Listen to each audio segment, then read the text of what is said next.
Brilliance Audio presents The Electric Heir by Victoria Lee. Performed by Michael Crouch. The trees grew dense and close together in the quarantine zone, magic humming through their branches and stretching in their roots beneath soil and snow. At dusk, everything was shadow, shifting shapes merging and diverging on the forest floor. Near impossible to tell which were human and which were tricks of the light. Magic shivered through the ambient air. Noam felt it like a physical thing all around him, connected to his own power somehow, the virus infecting everything it touched. It crystallized on his breath and prickled his skin like static. The target hid behind that copse of trees at Noam's 4 o'clock. Electromagnetism eddied and tugged around him the same way it did everything else, betraying his location. Noam sensed the iron in the target's veins, his magic a silvery glimmer that nearly bled into the snow. It would be tempting to think this was an easy kill, but Noam knew better. This target was strong. He'd drawn Noam's blood twice already, still sticky on Noam's face, although the cuts were healed. But he couldn't wait forever.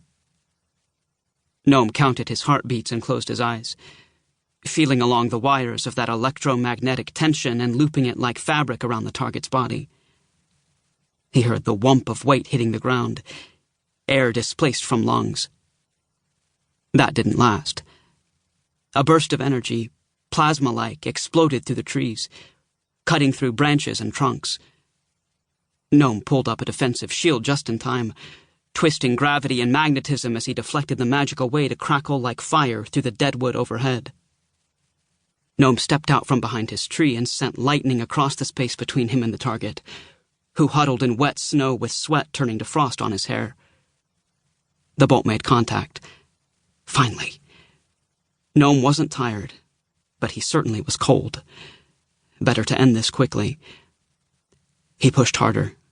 Another burst of force behind the lightning, drawing as much as he could from static and electromagnetism. The target was deflecting some of Noam's magic, but not all. He dropped to his knees with a grunt, body shaking with the effort of holding Noam off. The man was almost out of energy. Noam could tell. A little longer and Noam would exhaust the last of his resources, have him seizing on the ground as chaotic electrical impulses swarmed his brain. Then he'd die. Just not yet. Noam moved closer, ice crunching beneath his boots and magic swarming round his ankles like whitewater.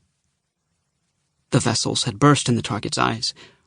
Whites shot through with red, mouth slack and drool smearing his chin. His muscles twitched uncontrollably as their nerves misfired, thousands of volts searing through his brain.